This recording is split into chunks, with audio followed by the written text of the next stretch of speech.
하나님 감사합니다. 오늘도 이 새벽에 저희들을 하나님 앞으로 불러주시고 예배하며 하루를 열게 하심에 감사합니다. 오늘도 우리 예배를 기쁘게 받아주시고 은혜 내려 주시옵소서. 예수님 이름으로 감사하고 기도드립니다. 아멘. 570장입니다. 570장.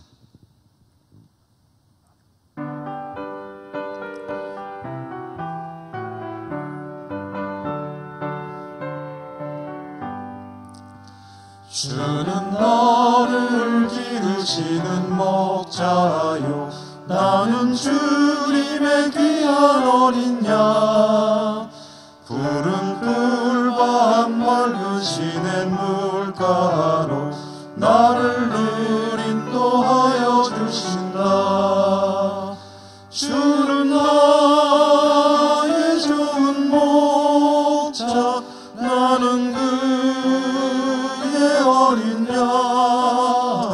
저를 따라 꼴을 먹여주시니 내게 부족함 전혀 없어라.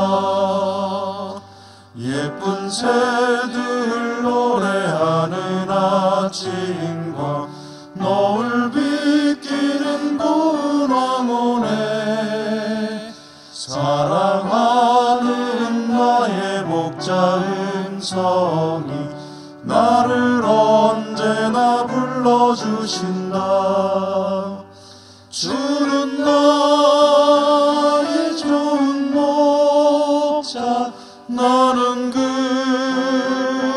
어린 양. 저를 따라 꼴을 먹여주시니 내게 부족함 전혀 없어라. 못된 짐승 나를 해치 못하고 거친 비바람 삼지 못하리. 나의 주님 강한 손을 펼치사 나를 주야로 지켜주신다. 주는 나의 좋은 목자, 나는 그의 어린 양. 저를 따라 꼴을 먹여주시니 내게 부족함 전혀 없어라. 아멘. 마태복음 17장 22절에서 27절까지 한 절씩 교독으로 읽겠습니다. 22절에서 27절까지. 갈릴리에 모일 때에 예수께서 제자들에게 이르시되 인자가 장차 사람들의 손에 넘겨져 죽임을 당하고 제3일에 살아나리라 하시니 제자들이 매우 근심하더라. 가버나움에 이르니 반세계를 받는 자들이 베드로에게 나와 이르되 너희 선생은 반세계를 내지 아니하느냐. 이르되 내신다 하고 집에 들어가니 예수께서 먼저 이르시되 시몬아, 내 생각은 어떠하냐. 세상 임금들이 누구에게 관세와 국세를 받느냐, 자기 아들에게냐 타인에게냐. 베드로가 이르되 타인에게니이다. 예수께서 이르시되 그렇다면 아들들은 세를 면하리라. 그러나 우리가 그들이 실족하지 않게 하기 위하여 네가 바다에 가서 낚시를 던져 먼저 오르는 고기를 가져 입을 열면 돈 1세겔을 얻을 것이니 가져다가 나와 너를 위하여 주라 하시니라. 아멘. 오늘 성전세라는 제목으로 잠시 말씀을 나누고 기도하도록 하겠습니다.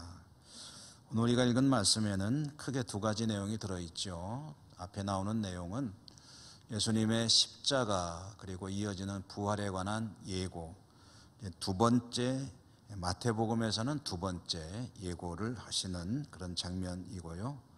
그리고 이어서는 이제 예수님께서 베드로를 시켜서 물고기를 통해 성전세를 얻어 세를 납부하는 이야기가 이어지고 있습니다. 예수님의 십자가와 부활은 예수님께서 이 땅에 사람이 되어 오신 근본적인 목적을 이루기 위한 하나의 수단이고 또 과정이죠.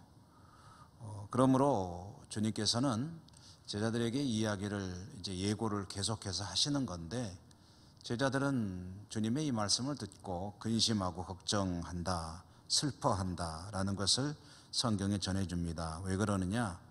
그들의 관심은 예수님의 근본적인 목적, 그의 십자가와 부활, 여기에 있는 것이 아니고 자신들의 목적에 있기 때문입니다. 그러므로 이 이야기를 읽으면서 우리는 우리의 관심은 과연 주님의 관심과 일치되고 있는가를 생각을 해봐야 합니다. 우리가 바라보는 것은 주님께서 바라보시는 것과 같은 지점에 있는 것인가, 아니면 전혀 엉뚱한 것을 바라보고 살고 있지는 않은가 하는 것을 늘 돌아보아야 될 것이고요. 이어지는 이야기, 성전세 이야기를 잠깐 또 생각해 보겠습니다. 이스라엘의 남자들은 성전세로 반세겔을 내도록 되어 있습니다. 이 성전세는 성전을 운영하는 기본적인 재정의 일부가 되게 되죠. 성전세 받는 이들이 예수님께 성전세를 안 내느냐라고 물었을 때 이제 낼 거다라고 베드로가 대답을 하고 집에 들어갔을 때 예수님께서 말씀을 하셨다라는 내용입니다. 예수님께서 베드로에게 말씀을 이제 건네시는데 질문을 던지시는 거죠. 세상에서 임금들은 이제 세금을 받죠. 국민들로부터 세금을 받는데 국가를 운영하기 위해서 돈이 필요하니까. 그런데 그 세금을 자기 아들들에게 받느냐 아니면은 남들에게 받느냐 타인에게 받느냐라고 질문을 했습니다. 그러자 베드로가 대답하죠. 타인들에게서 받습니다 라고 대답을 했고요. 그러자 또 주님께서 이어서 하시는 말씀이, 그렇다면 아들은 세금을 안 내는 것 아니냐. 성전은 이제 하나님의 집 아닙니까? 그러니까 하나님의 집을 위해서 세를 낼 때 아들은 세를 안 내는 것이 이제 예수님의 생각이죠. 그러나 세금 내자는 거예요. 왜 세금을 내자고 그러시느냐? 우리가 세금을 안 내므로써 실족하는 이들이 있다면 그것은 오히려 더 안 좋은 일이기 때문에 세금을 내자. 너는 가서 이제 낚시를 해라. 그래서 고기를 한 마리 낚으면 그 고기 입에 한 세겔이 들어있는 것을 알 수 있을 것이다. 그걸 가지고 와라. 그래가지고 네 거하고 내 거하고 반 세겔씩이니까 2인분 하면은 한 세겔 아닙니까? 한 세겔을 성전세로 내도록 하자라고 말씀을 하신 것입니다. 오늘 이 주님의 말씀이 가지고 있는 속뜻을 한번 조금만 더 생각을 해보면, 좀 전에도 말씀드렸지만 주님은 하나님의 아들이시죠. 그래서 성전을 위해서 세금을 내는 것은 아들이 세금을 내는 것과 같다라는 의미에서 이제 안 내도 되는 것이고, 사실 내는 것이 이상하죠. 그러나 이제 주님이 계신 이곳에서 바라보는 모든 일들의 시각은 무엇입니까? 여기서는 누구나 다 내는 것이고, 예수님은 아직 하나님의 아들로 온전하게 인정받지 못하고 계시죠. 그리고 그들이 살아가는 곳은 말하자면 하나님의 통치가 완전히 이루어지는 곳이 아니라 이 세상입니다. 많은 사람들과 더불어 살아가는 사회에서 살아가고 있기 때문에 주님 말씀하시는 겁니다. 사회의 법을, 세상의 법을 지키도록 하자. 왜냐하면 그들이 실족하지 않도록 하기 위함이다. 이것은 주님께서 비록 하나님의 아들이심으로 성전세를 굳이 내실 필요가 없지만, 그러나 그로 인하여 실족하는 이가 없도록 우리가 세금을 내자, 성전세를 내자, 그런 말씀을 하신 것인데요. 이것은 그러므로 세상의 법도를 존중하는 주님의 모습을 보여주시는 그런 이야기라고 할 수가 있겠습니다. 가끔 요즘에는 좀 덜한 것 같은데 뭐 한 10년, 20년, 30년 얼마 전에는 제가 이제 과거에 가끔 보던 그런 장면들인데요. 이 믿음을 가지고 살아간다고 하면서 그 믿음을 이유로 세상의 질서와 법을 좀 가벼이 여기는 그런 경우들을 가끔 볼 수가 있었습니다. 그러니까 하나님 믿고 사는 우리들은 하나님의 법이 우선이므로 세상의 법은 뭐 그렇게 중요하게 여기지 않아도 된다라는 그런 주장이었죠. 그런데 오늘 그런 이들의 그런 가치관, 그런 생각, 그런 신앙과는 자칫 사람들을 실족하게 할 수가 있다 하는 것이 오늘 우리 주님의 말씀의 취지가 되겠습니다. 무슨 얘기냐? 뒤집어 얘기해야죠. 신앙을 가지고 하나님을 바르게 믿는 이들일수록 결코 남을 실족하게 하는 일이 있어서는 안 되겠다.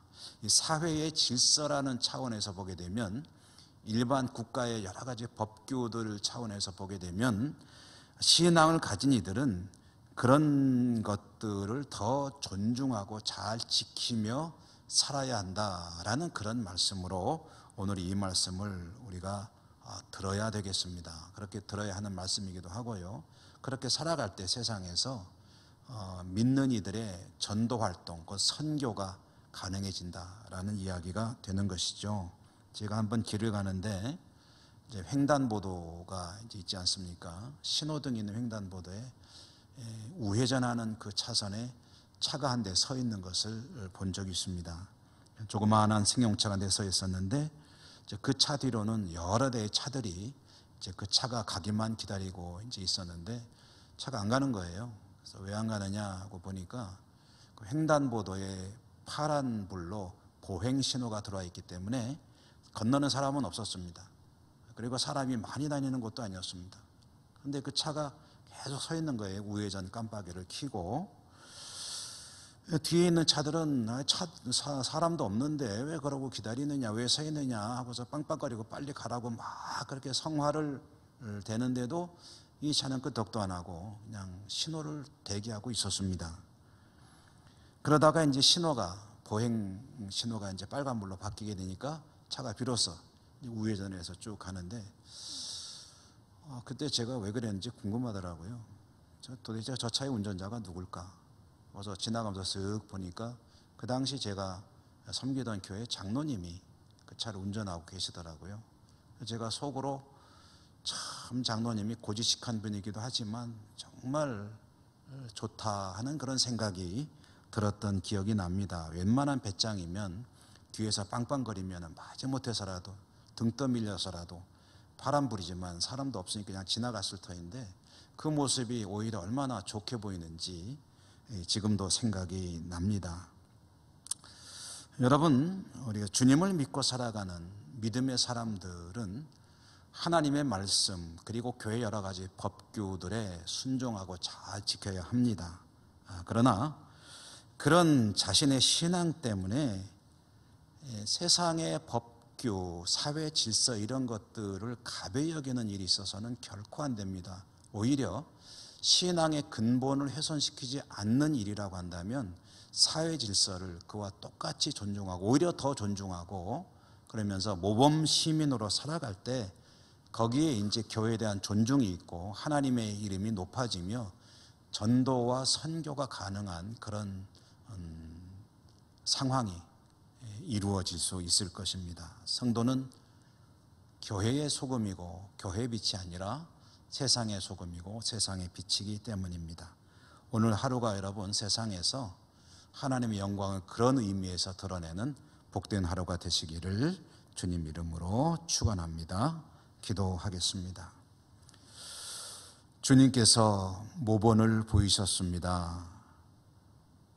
나로 인하여 실족하는 자가 없도록 우리가 하지 않아도 될 일이지만 하도록 하자 하는 그 말씀, 오늘날 신앙을 가지고 살아간 우리들이 교회의 법에 따라서 세상에서는 하지 않아도 될 거라고 생각되는 일들, 그러나 누군가가 나로 인하여 실족하는 일이 없도록 사회 질서도 존중하고 지키며 오히려 더 엄격하게 지킴으로 세상에서 하나님의 이름을 높여드리는 복된 성도로 살아갈 수 있도록 은혜 더해 주시고 또 지혜도 더하여 주시옵소서.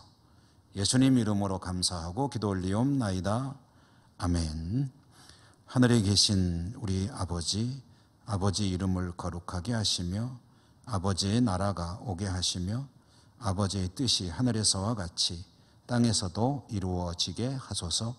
오늘 우리에게 일용할 양식을 주시고 우리가 우리에게 잘못한 사람을 용서하여 준 것 같이 우리 죄를 용서하여 주시고 우리를 시험에 빠지지 않게 하시고 악에서 구하소서. 나라와 권능과 영광이 영원히 아버지의 것입니다. 아멘. 여러분 이제 기도하실 텐데요. 기도하실 때 아직 계속해서 사회를 뒤덮고 있는 코로나, 뭐 또 수그러드는 기세가 뭐 좀 있는 듯 하다가 없기도 하고 또 3, 4월이면은 또 대유행이 있을 것이다 하는 전망도 있기도 합니다. 코로나가 이제 백신 접종과 함께 차차 정복이 계획대로 잘 될 수 있도록 기도해야겠습니다. 또 세계 곳곳을 위해서 또 선교 현장을 위해서 선교사들의 어려움이 중첩되고 있습니다. 위에서 기도해 주시기 바라고요. 우리 예천 땅 그리고 어려움 당한 이들을 위한 중보 기도 그리고 교회 회복을 위해서 기도해 주시고 또 이번 주일에는 교회 중요한 행사가 있죠. 행사가 차질 없이 잘 이루어질 수 있도록 은혜롭게 진행될 수 있도록 위에서 기도해 주시기 바랍니다. 그리고 여러분의 기도도 하나님께 드리시기 바랍니다. 다 같이 기도하십시다.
주